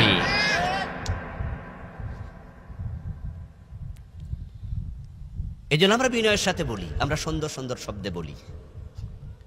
আচ্ছা দোস্ত, আপনি যে দলিল দিলেন আদম আলাইহিস সালামকে সেজদা দিছে ফেরেশতারা, আমার প্রশ্ন হবে ফেরেশতারা শখের বসে দিছে না আল্লাহ কইছে? তো আমনে যে সেজদা নিলেন, আল্লাহ আমনের সেজদা নিতে কোন জায়গায় কইছে? আপনি যে আদম আলাইহিস সালামের টেনে ঢুকাই দিলেন নিজের মাঝে, তো ওইটা তো কোরআনে আছে। ইসকালা কি বলছে? উসজুদু লি আদম ইয ক্বালা লিল মালাইকা উসজুদু লিল আদম, তোমরা আদমরে সিজদা করো। আল্লাহ তাআলা কোরআনে একাধিক জায়গায় বলছে ফেরেশতাদেরকে তাদের রব, তাদের প্রভু আল্লাহ বলছে উসজুদু লি আদম ফাসাজাদু ইল্লা ইবলিস ফাসাজাদাল মালাইকাতু কুল্লুহুম আজমাউন। আল্লাহর অর্ডার ছিল, আর আল্লাহ যখন আদেশ করে সে আদেশ মানা নফল না ফরজ। তারা ফরজ দায়িত্ব পালন করেছে। আর তুমি যে সেজদাটা নিলা, তোমারে আল্লাহ কোন জায়গায় কইছে সেজদা নিতা? নাই। আমার আরেকটি প্রশ্ন, যে আয়াতের দলিল দিয়া বন্ডফির সেজদা নেয়, এখন আমরা ওই পীর সাহেবকে জিজ্ঞাসা করতে চাই, পীর সাহেব হুজুর, এই আয়াত কি আবু বকর, ওমর, ওসমান পড়ে নাই যে ফেরেশতারা আদমরে সেজদা দিছে? কয়ে পড়ছে তো। আমনের আগে পড়ছে না পরে? কোন আমার অনেক আগে। তো তারা রাসূল রে সেজদা দিছে কয়দিন? এই আয়াতের দলিল দিয়া যদি মানুষ মানুষের সেজদা নিতে পারতো, এটা জায়েজ হতো, তো নবী মুহাম্মদ সাল্লাল্লাহু আলাইহি সাল্লামের চেয়ে বড় পীর নাই, আবু বকরের চেয়ে বড় কোনো মুরিদ নাই। আবু বকর সিদ্দিক রাসূলকে একটা সেজদা দিছে? মা আয়েশা দিছে? ফাতেমা দিছে? আরে ফাতেমা তো শুধুমাত্র নবী না, বাবাও তো। আর বাবা তো এমনি সম্মানের জিনিস। ফাতেমা কি রাসূলকে সেজদা দিত? তা আপনি কিসের দলিল কোথায় লাগাইলেন? এই জন্য বিভ্রান্ত হওয়া যাবে না। কোন কোন কাজ করলে মানুষ ঈমান হারা হয়, কাফের হয়ে যায়, এগুলো প্রত্যেক মুমিনের জানা উচিত। কারণ না জেনে বিষ খাইলেও মানুষ মরে, যাই না খাইলেও মরে। কুফরি করলে ঈমান চলে যাবে, শিরিক করলে চলে যাবে, ওই 10টা কারণ থাকলে ঈমান শেষ। এই যে বোতলে পানি আছে, এখানে পানির জায়গায় যদি বিষ থাকতো, আর কেউ জেনে শুনে বিষ খাইতো, তাহলে কি হবে? মরে যাবে। আচ্ছা, কেউ জানে না এটা বিষ, সে খাইছে, হে কি হবে? এই জন্য ঈমান যাদের যায়, যেই কারণে যায়, জানলো যায়, না জানলেও যায়। আমার প্রিয় বন্ধু, 10টি কারণে ঈমান যাবে বিষয়ে আমার লেখা বই আছে। আমি একটি বই লিখেছি এই বিষয়ে, এটার মাঝে আমি লিখছি, না আমি দিয়েছি ঈমান, কুফর ও নিফাক, 10টা কারণ আমি এখানে লিখেছি। 1 নাম্বার হলো কুফর করা, 2 নাম্বার হলো শিরক করা, 3 নাম্বার হলো নেফাকে ইতিকাদি করা, 4 নাম্বার হচ্ছে আল্লাহ এবং বান্দার মাঝখানে কাউকে মাধ্যম মনে করা, তারপরের নাম্বার হচ্ছে নবী মুহাম্মদ ব্যতীত অন্য কাউকে উত্তম আদর্শ মনে করা। 10টা আমি বলবো, সংক্ষেপে বলবো। আমাদের দেশে কত পোস্টার, কত ব্যানার থাকে, দেখবেন যে রাস্তার মাঝেও লেখা আছে অমুকের আদর্শের সৈনিক। অথচ একজন মুমিনের জন্য আদর্শ একজনই, তার নাম মুহাম্মাদুর রাসূলুল্লাহ সাল্লাল্লাহু আলাইহি ওয়াসাল্লাম। লাকাদ কানা লাকুম ফি রাসূলিল্লাহি উসওয়াতুন হাসানা। কিন্তু আমার দেশের রাজনীতি শেষ করে দিল ঈমান। ওই যুবকদেরকে বলা হচ্ছে, না না, তুমি অমুকের আদর্শ মানো, অমুকের আদর্শ উজ্জীবিত হও। ও দোস্ত আমার, যে নেতার আদর্শে আপনি উজ্জীবিত হচ্ছেন, সে নেতা কোনোদিন মদ খায় নাই এমন গ্যারান্টি আছে? ওই নেতা কোনোদিন মিথ্যা কথা বলে নাই এমন গ্যারান্টি আছে? যে নেতাকে আদর্শ মানলেন সেই নেতা কোনোদিন জেনা করে নাই, কোনো গ্যারান্টি আছে? কিন্তু যে নবী মুহাম্মদ আমাদের আদর্শ, তার জীবনে কোনো গুনাহ নাই।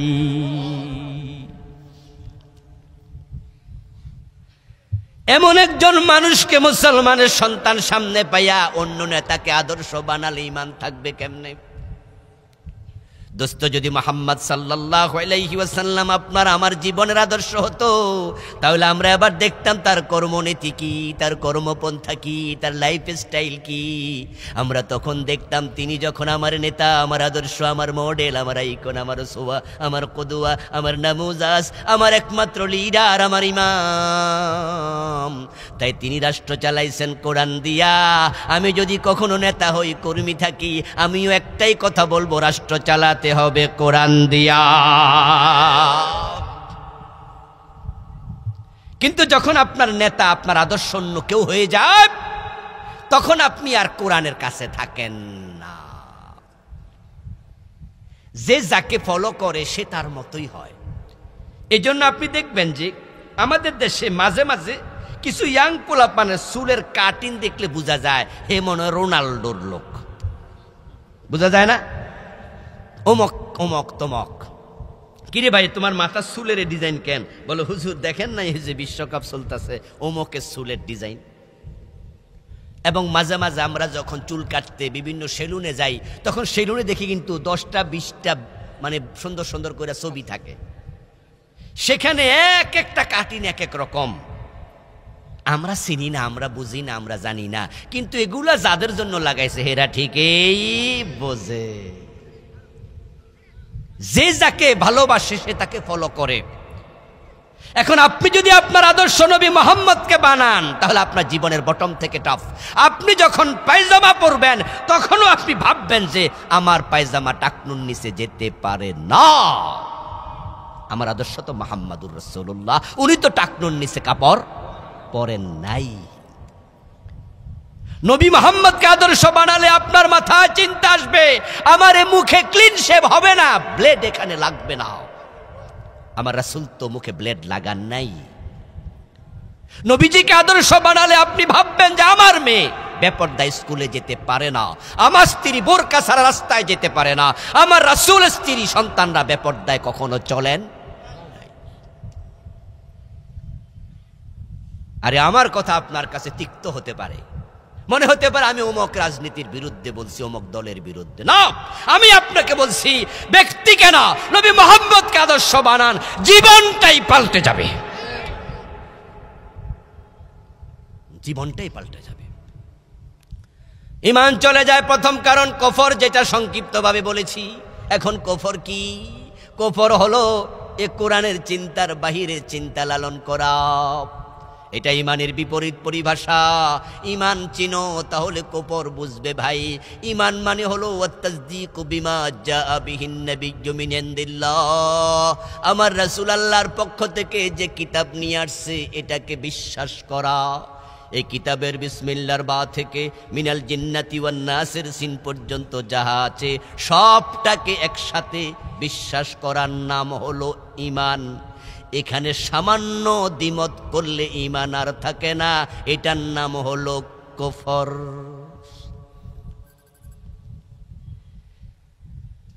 কেউ যদি বলে 30 পারা একটুও মানি না, কাফের। যদি কেউ বলে 29 পারা মানি আর 1 পারা মানি না, সেও কি একটু ব্যতিক্রম, কাফের। যদি কেউ বলে 113 সূরা মানি 1 সূরা মানি না, কাফের। যদি কেউ বলে সব মানি 1 অক্ষর মানি না, সেও কি? এখানে আপনার অধিকাংশ শিক্ষিত মানুষ, 99% চেহারার দিকে তাকাইলে বোঝা যাচ্ছে শিক্ষিত। আমরা যারা ছোটকালে অঙ্ক করছি, শুধু দশমিক দেন নাই, অঙ্ক ভুল হয়েছে এমন ঘটনা আছে না? যে দশমিক দিতে কি 2-3 দিস্তা কাগজ লাগে? দশমিকটা দিতে কি অনেকক্ষণ সময় লাগে? এতটি কালি লাগেনি, একটা গুতা মারলে তো, এক গুতা মারেন নাই কলম, আপনার অঙ্ক 10-এ 0। 10 লাইনের অঙ্ক 9 লাইন ঠিক লিখছেন, 1 লাইন ভুল লিখছেন, 1 লাইন ভুল 0। মোটেও লেখেন নাই 0। 10 লাইনে 5 লাইন ঠিক 5 লাইন ভুল 0। দশমিক দেন নাই, তাও কি? No compromise. টিচার এখানে কম্প্রোমাইজ করবে না। ঠিক ঈমানের ব্যাপারে আল্লাহ কোনো কম্প্রোমাইজ করেন না। এই জন্য তাবলিগ আপনার এই যে কাদিয়ানী সম্প্রদায়, তারা সবাই কাফের হলো। অপরাধ কি? অপরাধ শুধুমাত্র একটা, যে তারা নবী মুহাম্মদকে শেষ নবী, আর বাকি সবই মানে। আজান মানে, রোজা মানে, হজ মানে, জাকাত মানে, টুপি মানে, দাড়ি মানে, পাজামা মানে, পাঞ্জাবি মানে, এভরিথিং সব মানে। তাদের নামাজ আমাদের নামাজের মতোই, কিন্তু নবী মুহাম্মদ সাল্লাল্লাহু আলাইহি ওয়াসাল্লামকে শেষ নবী মানা নিয়ে তাদের এখানে ঝামেলা। এক জায়গায় ধরা খাইছে, ওই দশমিক নাই, অঙ্ক নাই, এক জায়গায় ধরা খাইছে, ঈমান নাই, শেষ। ইবলিস শয়তান, যার কথা আমরা এত কিছুক্ষণ আগে বলছি, সে আমাদের কলবের পাশে থাকে। আচ্ছা, ইবলিস শয়তান কি শুরু থেকেই খারাপ ছিল? শুরু থেকে কাফের ছিল? সে কি ফেরেশতাদের ওস্তাদ ছিল না? মুআল্লিমুল মালায়েকা। ইবাদত এত বেশি সে করেছে, কোন কোন মুফাসসির তার ব্যাপারে লিখেছেন যে জমিনে এক বিগত জায়গা পাওয়া যাবে না যেখানে ইবলিসের সেজদা পড়ে নাই। এত বেশি ইবাদত করছে আল্লাহর, কিন্তু সে এক পর্যায়ে কাফের হলো। আল্লাহর কয়টা আইন মানে নাই? মাত্র একটা, আদমকে কয় না। ঈমান চলে যায় কুফরি করলে। 100 কফর করলে ঈমান যায়, 50টা করলে ঈমান যায়, একটা কফর করলো ঈমান যায়। এত বড় বেলুন 1.5 ঘন্টা লাইগা হাওয়া দিয়া ফুলাইছেন, গ্যাস ঢুকাইছেন।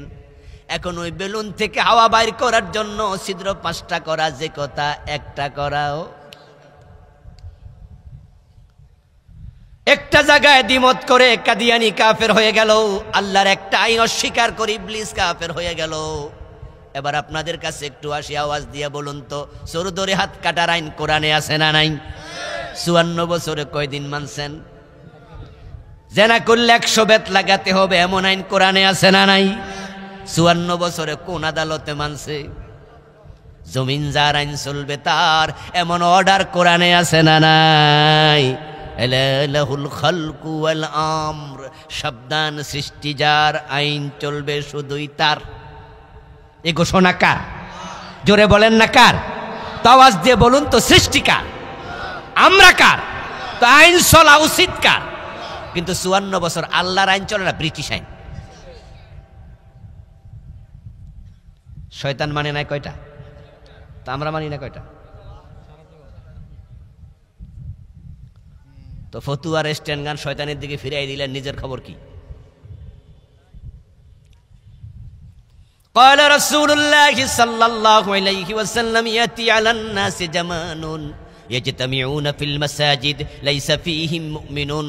প্রিয় নবী বলেছেন, একটা জামানা আসবে, মানুষগুলো জামাতের সাথে নামাজ পড়বে, কিন্তু একজনেরও ঈমান থাকবে না। শেষ জামানায় ঈমানের ক্রাইসিস বেড়ে যাবে। ঈমান বাঁচাতে যদি চান তাহলে আপসহীন হয়ে যান।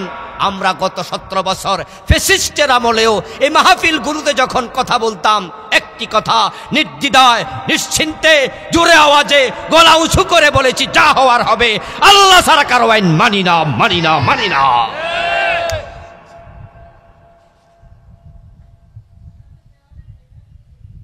আপনি আর আমি যে কয়জন এখানে আছি, আমরা চিৎকার দিয়ে আল্লাহর আইনের পক্ষে ইয়েস বললে কি আল্লাহর আইন কায়েম হয়ে যাবে? এত সোজা? কিন্তু একটা জিনিস হবে, আপনি যদি বলেন যে আমি কাউকে মানি না, শুধু আল্লাহকে মানি, আপনার ঈমানটা বাঁচবে।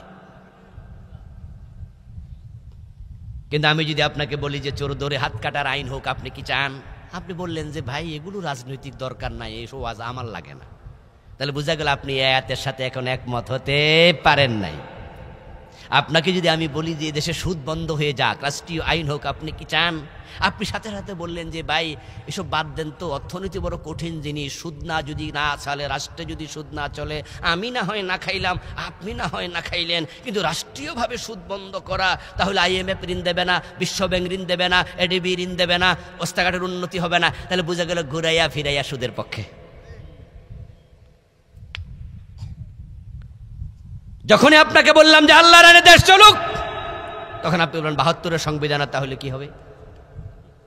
কিছু লোক 72-এর সংবিধান কয়ে দেওয়ানা হয়ে যায়, এমন কিছু জালেম আছে কিনা যে সংবিধানে বিসমিল্লাহটা পর্যন্ত ছিল না?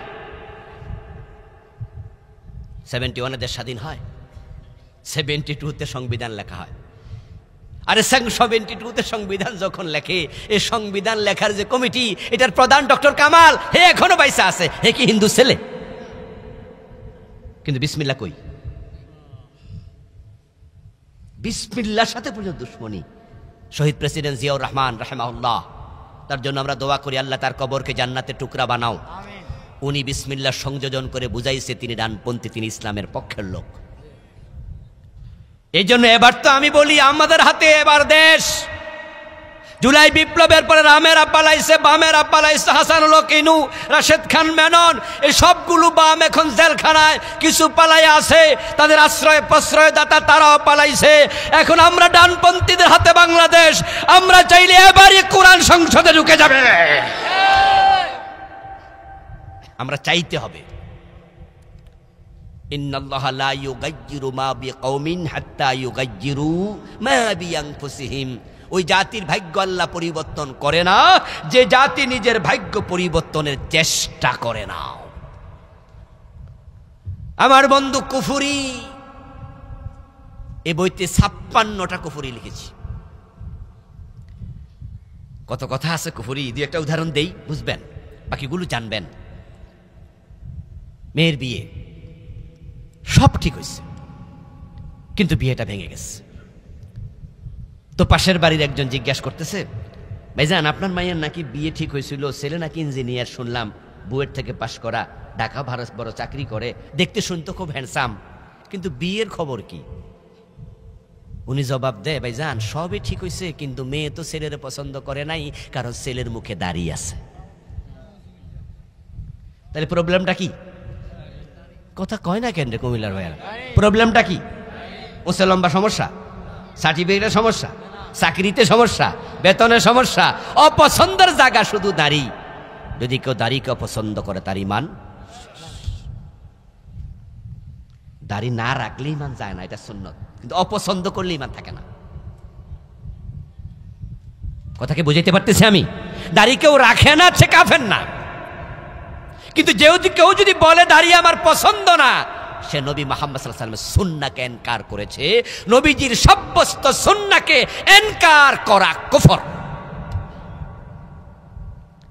অথচ বাংলাদেশে শুধু দাড়ি থাকার কারণে চাকরি দেয় না এমন অফিস আছে না নাই? এই অফিসার, তোমার ইমানের কি খবর? তুমি তো দাড়ির বিরুদ্ধে অবস্থান নিয়েছো। আমাদের পুলিশে নাকি দাড়ি রাখতে অনুমতি লাগে, আমাদের সেনাবাহিনীতে দাড়ি রাখতে অনুমতি লাগে। শুরুতে যাদের দাড়ি আছে তাদের অনুমতি লাগে না, তারা ওই অবস্থায় চাকরি হলে ওয়েলকাম, তারা এইভাবে চলতে পারবে। কিন্তু কারো শুরুতে দাড়ি ছিল না, পরে সে দাড়ি রাখবে, তাহলে অফিসারকে বলতে হবে, অফিসার অনুমতি দিতে হবে, তারপরে রাখবে। আহারে মুসলমানের দেশ, নবীজির সুন্নাহ রাখবে বাংলাদেশে আইন বানিয়ে নিষিদ্ধ করা হয়। শুধু মুখে দাড়ি থাকার কারণে গত সরকারের আমলে কতজন ওএসডি হয়েছে, চাকরি হারাইছে, শুধু নামাজ পড়ার সন্দেহে তাদেরকে বিভিন্ন রাজনৈতিক দলের ট্যাগ দিয়ে পিটিয়ে হত্যা করছে। কোথায় ছিলাম আমরা? আমার বন্ধু ইমান চলে যায় কুফরি করলে। চা দোকানে বসে দুই দোস্ত ক্লাসমেট ছিল, এখন তারা বড় হয়েছে, বয়স 50-55, এলাকার নেতা, এলাকার বিচারক, এলাকার এখন সুন্দর মুরব্বীদের পর্যায়ের লোক। আসছে সামনে নির্বাচন, বলতেছে দোস্ত এবারের ভোটটা ইসলামের পক্ষে দিস। ওই দোস্ত হাসতে হাসতে কয়, তোর একটাই সমস্যা, সব জায়গায় ইসলাম খুঁজিস।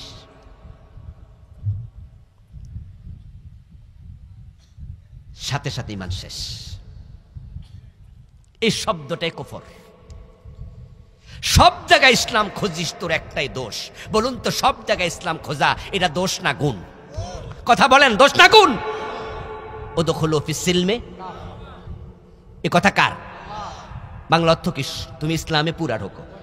আচ্ছা, ইসলামে পুরা ঢুকলে সব জায়গায় ইসলাম না খুঁজা উপায়টা কি? ইসলামে পুরা ঢোকার অর্থই হলো জীবন আছে যেখানে ইসলাম থাকবে সেখানে, আপনি আছেন যেখানে ইসলাম থাকবে সেখানে। আচ্ছা, আমরা টয়লেটে ঢুকতে ইসলাম খুঁজি না? দোয়া আসেনি? মনে যে চাহে দোয়া ফেরে লাই। দেখেন নির্দিষ্ট দোয়া রাসূল যেটা শিখাইছে, ইসলাম যেটা অ্যালাউ করছে ওইটা। বাম পা দিয়ে ঢুকি, ঘুমাইতে ডান কাতে ঘুমাই, খাওয়ার সময় ডান হাতে খাই, বিসমিল্লাহ বলে খাই, খাওয়ার শেষে দোয়া পড়ি, ঘুমাইতে দোয়া পড়ি, ঘুম থেকে উঠতে দোয়া পড়ি। আমরা থুতু ফেলতেও ভাবি নবীজি কোন পাশে থুতু ফেলেছেন। যেই লোকটা ইসলাম টয়লেটে খোঁজে, মসজিদে খোঁজে, থুতু ফেলতে খোঁজে, চুল কাটতে খোঁজে, খাইতে খোঁজে, এবার বলুন তো যখন সে সংসদে ঢুকবে দেশ চালাইতে ইসলাম খোঁজা দরকার আছে না নাই? আপনি কি বললেন? তোর একটা দোষ, সব জায়গায় ইসলাম খোঁজস। এমন শব্দ ব্যবহার করি যেগুলো কুফরি শব্দ। যেমন ধরেন ডান পাশ শব্দটা, ডান পাশ, ডান পাশে চলা, এটা কি রং না রাইট? যারা জানেন বলবেন তারা। এটা ভালো কাম না খারাপ কাম? কিন্তু বাংলাদেশে ডান পাশে চললে কি কয়? ইংরেজিতে কিতা কয়? Wrong side. আহা, দেখেন কিভাবে কুফরি আমদানি হয়। রং মানি ভুল আর রাইট মানি ঠিক। একজন মুসলমান কোন পাশে চলবে? রাসূল কোন পাশে চলেছেন? কোন হাতে খেয়েছেন? উনি যখন জামা পরতেন তখনও ডান হাত আগে ঢুকাইতেন। হাদিস আছে হুব্বুত তায়াম্মানা ফি আমরিহি কুল্লিহি হাত্তা তারাজ্জুলিহি ও হাত্তা তানাউলিহি। আমার রাসূল সব কাজে ডান পাশকে ভালোবাসতেন। ইভেন যখন মাথার চুল তিনি আঁচড়াতেন তখনও ডান পাশ দিয়া শুরু করতেন। যখন জুতা পায়ে দিতেন নবীজি আগে ডান পায়ে দিতেন। তিনি ডান পাশে হাঁটতেন। সৌদি আরবের গাড়ি কোন পাশে চলে? এখন ওই দেশে সুন্নাহ কিছু মানে, কিন্তু আমরাও তো মুসলমান ৯২%। ডান পাশে গাড়ি নিয়ে টান দিলে পুলিশে দাঁড় করাইয়া ১,০০০ টাকার মামলা দিয়ে। আচ্ছা ১,০০০ টাকার মামলা না দিল আর কি, কিন্তু শব্দটা কি বলবে? হুজুর আপনি রং সাইডে চলেন কেন? আমার রাসূল যেটা শিখায় সেটা কি রং হতে পারে? সুন্নত কখনো রং হতে পারে? ইসলামের ব্যাপারে বদ ধারণা কুফর। ইসলাম আপনাকে শিখিয়েছে কোনটা রাইট কোনটা রং। উল্টা পাল্টা কথা বললে ঈমান চলে যায়, সামান্য চিন্তার কারণে ঈমান চলে যায়। ওই যে বললাম দশমিক, মা আতাকুমুর রাসূলু ফাখুযুহু ওয়া মা নাহাকুম আনহু ফান্তাহু। রাসূল মুহাম্মদ যা ধরতে বলেছে ধরো, যা ছাড়তে বলেছে ছাড়ো। একজন লোক মদ খায় না, কিন্তু মদের ব্যাপারে সে শিথিল। আরেকজন লোক মদ খায়, কিন্তু মদের ব্যাপারে সে ভীতু। কথা বুঝিয়েন। মদ খায়, এই তোমাকে নামাজে দেখি না, ইমাম সাহেব বলছে, এলাকার যুবক ছেলে একবারে জড়সড় হয়ে গেছে, হুজুর শয়তানে ধরছে, নামাজে আসি না হুজুর। এই মিয়া তোমার চেহারার দিকে তাকায় তো মনে হচ্ছে তুমি মনে হয় যেন কিছু খাও নাকি বাপ, কিছু খাও, চেহারা যে এরকম শুকিয়ে যাচ্ছে, কিছু খাও, ড্রাগ ট্রাগ কিছু ধরছো? ও ছেলে বলতেছে, হুজুর আসলে তো সঙ্গ দোষে নষ্ট হয়ে গেছি, হুজুর দোয়া করবেন আল্লাহ যেন আমাকে এখান থেকে ফিরাইয়া আনে। তাহলে সে মদের ব্যাপারে ভীত, শঙ্কিত, সে যা করছে এটা ঠিক না, সে বুঝছে। তাকে আমরা বলি সে ফাসেক, সে কবিরা গুনাহগার। ঠিক হুজুরের সাথে ওই ইয়াং ছেলের কথোপকথনের মাঝে পাশ দিয়ে হেঁটে যাচ্ছে এক মুরব্বী। তিনি হুজুরের সাথে ছেলের কথা শুনে ফেলছেন, শুনে তিনি বলতেছে, হুজুর রাখেন তো, ফুলাপান মানুষ এই বয়সে একটু একটু এই জাতীয় কথা বলার লোক বাংলাদেশে আছে কিনা? এই বয়সে একটু একটু করেই। সাথে সাথে হুজুর বললেন, কি বললেন মুরব্বী? তাহলে বোঝা গেল যৌবনকালে এই বয়সে আমনও কিছু খাইছেন। ওই মুরব্বী বলতেছে, ইন্না লিল্লাহ ইন্না লিল্লাহ, আমি জীবনে মদ ধরেও দেখি নাই, খাওয়া দূরের কথা, আল্লাহর কসম আমি জীবনও মদ খাই নাই।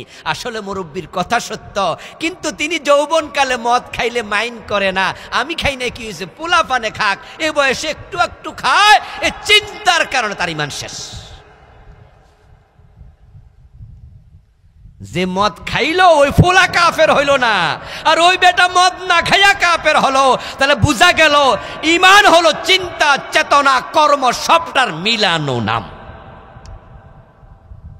এখন কুফরগুলো চিনা দরকার আছে কিনা? চিনবেন। আমি 56টা লিখেছি। 2 নাম্বার হলো শিরিক।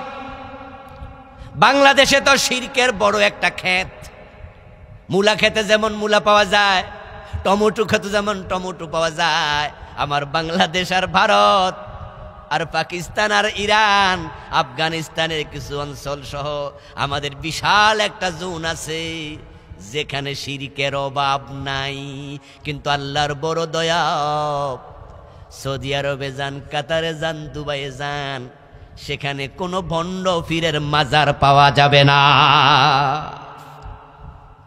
আরব বিশ্বকে আল্লাহ শিরক থেকে বাঁচিয়ে দিচ্ছে। ওখানে কোনো ভণ্ডামি নাই। আমাদের দেশের কেউ কেউ সৌদি আরবের খুব নফরত করে, বদনাম করে। হ্যাঁ, তাদের কিছু কিছু ভুল আছে যেগুলো আমরা বদনাম করি। যেমন আমেরিকার পক্ষে যখন সৌদি বর্তমান রাজা সালমানের ছেলে মোহাম্মদ বিন সালমান সে আমেরিকার পক্ষে কথা বলে, কোনো কোনো বিষয়ে আমেরিকাকে প্রাধান্য দেয়, যখন সে মুসলমানদের পক্ষ না নিয়া অমুসলিমদের পক্ষ নেয়, তখন আমাদের কিছু কিছু ক্ষেত্রে কষ্ট লাগে। সৌদি আরবে বর্তমানে সিনেমা হল বানাইছে, এটা শুনলে আমাদের কষ্ট লাগে। সৌদি আরবে এখন মেয়েরা গাড়ি ড্রাইভ করে, পর্দা লাগে না। একজন নারী আগে তারা হজে যেতে পারত না মাহারাম পুরুষ ছাড়া, এখন তারা আইন পাশ করছে যে মাহারাম পুরুষ না হলেও চলবে। আগে সৌদি আরব আমরা যখন প্রথম দিকে গিয়েছি, আমি ফার্স্ট গিয়েছি 2005-এ, আজ থেকে 21-20 বছর আগে, তখন রাস্তায় কোনো মেয়েকে দেখিনি বেপর্দায় চলতে। কিন্তু আমি গত বছরও আপনার অনেক বেপর্দা মেয়ে দেখেছি। সবচেয়ে কষ্ট লেগেছে এই রমাদানের আগের রমাদানে, এই রমাদানও গিয়েছি আলহামদুলিল্লাহ, এর আগের রমাদানে আমি এসেছি মদিনা হয়ে বাংলাদেশে। আমি এয়ারপোর্টের ভিতরে রোজার দিনে দেখেছি একটা যুবতী মেয়ে, ওড়না নাই, বোরকা নাই, গেঞ্জি গায়ে, সে সেখানে ক্লিনারের কাজ করছে। মাথার চুলগুলো খোলা, গায়ে একটা গেঞ্জি, একটা সুটাম দেহের যুবতী, রোজার দিন, আমারও রোজা। তার বুকের অবস্থা কি, তার চেহারার অবস্থা কি, তাকাইলে তো রোজা অর্ধেক ভেঙে যাবে। কিন্তু কোন দেশে? সৌদি। কোন জায়গায়? মদিনা এয়ারপোর্ট, নবীজির কবর থেকে মাত্র কয়েক মাইল দূরে। আমরা এখানে কষ্ট প্রকাশ করি, আমরা বলি যে এগুলো ঠিক না। কিন্তু একটা জায়গায় প্রশংসা করতে হবে, সৌদি আরবে কোনো পীরের মাজার, কোনো মোমবাতি নাই, আগরবাতি নাই, কোনো শিরক নাই, ভণ্ডামি নাই। কিন্তু আমাদের দেশে আলহামদুলিল্লাহ টুপিওয়ালা আছে, দাড়িওয়ালা আছে, পায়জামাওয়ালা আছে, পাঞ্জাবিওয়ালা আছে, তাদের মাঝে আবার শিরিকও আছে, কুফরও আছে, মুনাফিকেরও অভাব নাই। আসতেছে নির্বাচন, হাতের মাঝে মাইক নিয়ে দেখবেন কত নেতা মুশরিক হয়। অভাব নাই, হাতে মাইক নিয়ে নেতা বলে দেবে জনগণ সকল ক্ষমতার উৎস। নাউজুবিল্লাহ পড়েন। এমন স্লোগান বাংলাদেশে আছে কিনা? সকল ক্ষমতার উৎস কে? তা আপনি কি কইলেন? এটা কি কইলেন? এদেশের পত্রিকায় অর্ধেক পৃষ্ঠা শিরিক। এমন পত্রিকা আছে মাঝে মাঝে দেখবেন শিরিকের পত্রিকা। কি সেটা? শিরিকটা কি? রাশি ফল, অর্ধেক একবারে পত্রিকা।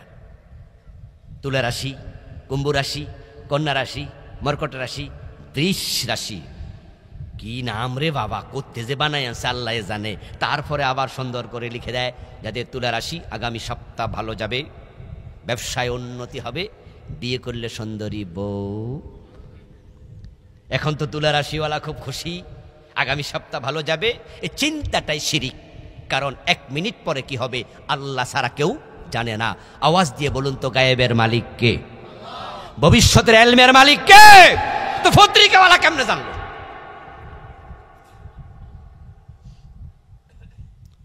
কত হাজার যুবক, কত হাজার পাঠক এ পত্রিকা পড়ে পড়ে ঈমান হারাচ্ছে। কত লোক মানুষের কাছে হাতের রেখা দেখায়, হাতের রেখা দেখানোর পরে বেটা ধইরা কয় যে আগামী মাসে ফাড়া আছে, আমার 1111 টাকা দিলে ফাড়া কাটতে দেব। এই জাতীয় কথা আছে না? আরে বেটা কেমনে জানা আগামী মাসে কি আছে? আরে কুমিল্লা ঈদগাহ মাঠে আল্লামা সাইদি রহমতুল্লাহ আলাই তিনি একটি আলোচনায় বলছিলেন, যদি এরকম কোনো পেট দেখাইয়া পইতা ঝুলাইয়া কোনো ঠাকুর কোনো গণক আপনার বাড়িতে এসে কোনো বেটা ধরে হাতের মাঝে কয়ে যে সামনে বিপদ আছে, গালে থাপ্পড় মারে দেবেন কষাইয়া, রেগে গেলে বলবেন কাঁদেন রাগেন কেন, 1 মাস পরের বিপদ টের পাইলেন, এই বাড়িতে এসে থাপ্পড় খাবেন, নিজের বিপদ টের পান না? এই বাড়িতে আসলেন কেন? প্রিয় ভাইয়েরা, আমি শিরিক নিয়ে একটি বই লিখেছি। এই বইতে আমি বাংলাদেশে চলমান 29টা শিরিক লিখেছি। 2-3টা বললাম, ওই যে ভুলে করলে ইমান যায়। এই জন্য শিরক আছে যেখানে মোমেন থাকবে না, ধারে কাছেও না। 3 নাম্বারটা নিফাক। নিফাক জঘন্য অপরাধ। এখন নিফাক কি? নিফাক হচ্ছে ইসলামের ব্যাপারে দুদিল হওয়া, মুখে যা বলে অন্তরে তা না থাকা। কোরআনে আছে জেহাদ করো আল্লাহর পথে জানমাল দিয়ে। প্রিয় নবীজি জেহাদ করেছেন 27টি যুদ্ধে সেনাপতি হয়ে নিজে হাতে তলোয়ার নিয়ে। আর আমার দেশে 1000 মুসলমান পাওয়া যাবে, লক্ষ আরো বেশি পাওয়া যাবে যারা জেহাদকে জঙ্গিবাদ মনে করে।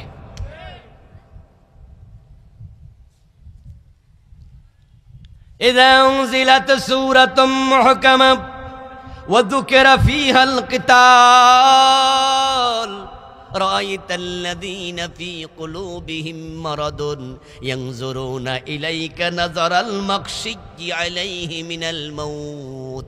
আল্লাহ তাআলা বলেন, ও প্রিয় নবী, আপনার সামনে যারা বসে আছে সবাই কিন্তু মুমিন না। সাহাবাদের দলের ভিতরে 2-4টা মুনাফিকও বসে থাকতো। হে নবী, কে মুনাফিক কে মুমিন আপনি কেমনে চিনবেন? যখন আমি কোরআনে জিহাদের আয়াত নাজিল করি আর আপনি তেলাওয়াত করে শুনান, দেখবেন যাদের চেহারা কালো হয়ে গেছে এটাই মুনাফিক। জিহাদের কথা শোনার পরে দেখবেন যে কিছু লোক আছে, নারে তাকবীর আল্লাহু আকবার, মনে হয় যেন জিহাদ শুনে মজা লাগতেছে, জিহাদের প্রেরণা অন্তরে আছে, জিহাদ করার প্রস্তুতি, অপেক্ষা করছি ইমাম মাহদী কবে আসবে, ঈসা আলাইহিস সালাম কবে আসমান থেকে নেমে জিহাদের জন্য ডাক দেবে আর দৌড় মারবে, প্রস্তুতি নিয়ে বসে আছে মনে হয় যেন। আবার কিছু লোক জিহাদের কথা শুনলে জঙ্গিবাদের গন্ধ খোঁজে, মনটা মরে যায়। আরে জিহাদের ওয়াজ কি দরকার? আপনি এমন পীর পাবেন, খতিব পাবেন, বক্তা পাবেন, আলেম পাবেন যারা নিজের জীবনে 30 বছরও জিহাদের ওয়াজ একদিনও করে নাই, মানে সাবজেক্টটাই করে না। ওগুলা মুনাফিক। আল্লাহর আইনের কথা বললে যারা মুখ ফিরিয়ে নেয়, আল্লাহ কোরআনে বলছে তারা মুনাফিক। আমি মুনাফিকের 28টা আলামত লিখছি এখানে।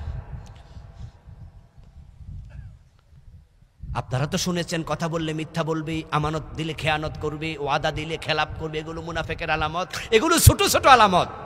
এই 28টার মাঝে 3টা লিখেছি, কিন্তু বড় বড় আছে আরো 25টা। প্রিয় ভাইয়েরা, যে 10 কারণে ঈমান চলে যায় তার মাঝে 3টা বললাম। 4 নাম্বার বলেছিলাম যে আল্লাহ এবং বান্দার মাঝখানে কাউকে মাধ্যম বানানো যাবে না। না না, আমার কথা তো আল্লাহ শুনবে না, এর জন্য আল্লাহর কাছে নিজে দোয়া করে না, পিসাবরি দিয়ে করাইতে হবো, হুজুর দিয়ে করাইতে হবো। মনে হয় যেন আল্লাহর সাথে তার কোনো সম্পর্কই নাই। আর কোনো ব্যক্তি যদি মনে করে আল্লাহর সাথে সম্পর্কহীন, তার ঈমান। আল্লাহ আমাদের শিখায়, ফাজকুরুনি আযকুরকুম। তুমি আমারে ডাকো, আমি তোমারে ডাকো, তুমি আমাকে স্মরণ করো, আমি তোমাকে করি। إذا سألك عبادي عني فإني قريب أجيب دعوة الداعي إذا دعان। আল্লাহ বলো, প্রিয় নবী, মানুষ আপনাকে প্রশ্ন করবে আমি আল্লাহ কত দূরে, আপনি জবাব দেন আমাকে যখন ডাকে আমি তখনই সাড়া দেই। নাহানু আকরাবু ইলাইহি মিন হাবলিল ওয়ারিদ, আমি আল্লাহ তার শাহরগের চেয়ে আরো নিকটে। মক্কার মুশরিকরা তারা মাধ্যম বানাইতো মূর্তিকে, আর আমাদের দেশের কিছু লোক মাধ্যম বানায় তার ভণ্ড ফিরকে। আছেন আমার মুক্তার, আছেন আমার ব্যারিস্টার, শেষ বিচারের হাইকোর্টেতে, তিনি আমায় করবেন পার, আমি পাপী, তিনি জামিনদার, টুনটুনা টুনটুন তো তারা বাজাচ্ছে। বলে ফেলছি 5 নাম্বারটা, অন্য কাউকে আদর্শ বানালে নবীকে বাদ দিয়া। সুতরাং বাংলার যুব সমাজ, তোমাদের প্রতি আমাদের আকুল আহ্বান, নবী মুহাম্মদের মতো লোক থাকতে অন্য কোনো মানুষকে আদর্শ বানানোর কোনো প্রয়োজন নাই। স্লোগান একটাই হবে, আমার নেতা তোমার নেতা বিশ্বনবী মুস্তাফা। তিনি আমাদের একমাত্র আদর্শ, তিনি একমাত্র লিডার। আমরা তার অনুগামী, আমরা তার অনুসারী। ইসলামের কোন অঙ্গকে অপছন্দ করা কুফরি, ইসলাম নিয়ে ঠাট্টা বিদ্রুপ করা কুফরি, মুসলিমদের বিরুদ্ধে যুদ্ধ চলাকালে অবস্থান নেয়া কুফরি। সে যুদ্ধটা যদি মুসলিম আর কাফেরের মাঝে হয়, যেমন হয়েছিল ফিলিস্তিন আর ইসরায়েল, তখন ঈমান চলে যেত যদি কেউ ইসরায়েলের পক্ষ নিত। কারণ ফিলিস্তিনের মুসলমান মাইর খেয়েছে, তার জন্য আর কোনো কারণ নাই, কারণ শুধু একটা, তারা মুসলিম। মায়ানমার থেকে যে মানুষগুলো বাংলাদেশে পলায় আসছে, তাদের অপরাধ কি? তারা মুসলিম, তারা অপরাধী, তারা মুসলিম। এজন্য যখন মুসলমান এবং কাফের দ্বন্দ্ব শুরু হয়, তখন কাফেরের পক্ষ নেয়ার অর্থই ইসলামের বিপক্ষে অবস্থান করা। এটা কুফর। কোন ব্যক্তি শরীয়তের প্রয়োজন নাই। ওই যে বলেছিলাম, যে বলছে ওই লেভেলে গেলে আর কি লাগে না, নামাজ কালাম। যদি আপনি এটা মনে করেন, তাহলে বোঝা গেল আল্লাহ কিছু মানুষ বানাইছে যাদের ইবাদত লাগে না, অথচ আল্লাহর বক্তব্য ছিল ওমা খালাকতুল জিন্না ওয়াল ইনসা ইল্লা লিয়াবুদুন। আমি মানুষ শুধু বানাইছি ইবাদতের জন্য। প্রিয় ভাইরা, এই বিষয়গুলো নজরে রাখেন। আল্লাহ তাআলা আমাদের সকলকে, যদি কুফর থাকে আমরা চিনব, শিরিক থাকে চিনব, নিফাক থাকে চিনব, মৌলিকভাবে এই তিনটার ব্যাপারে সতর্ক বেশি হব। কোথাও লিকেজ থাকলে তাওবা করে আবার সে আব্দুল্লাহ ইবনে আবি হারসের মতো আমরা নতুন করে ঈমান আনবো। কালা রাসূলুল্লাহ সাল্লাল্লাহু আলাইহি ওয়াসাল্লাম, জাদ্দিদু ঈমানাকুম বিকাউলি লা ইলাহা ইল্লাল্লাহ। তোমরা কালেমা পড়ে ঈমানকে আবার নবায়ন করো। আল্লাহ তাআলা আমাদের সকলকে ঈমানি মৃত্যু, ঈমানি জিন্দেগি দান করুন। সকলে বলি আমিন। হাযা মা ইনদি ওয়াল ইলমু ইনদাল্লাহ আলাইহি তাওয়াক্কালতু ওয়া ইলাইহি উনীব। প্রিয় ভাইরা, আমরা সংক্ষেপে একটু দোয়া করে বিদায় নিতে চাই। উঠবেন না?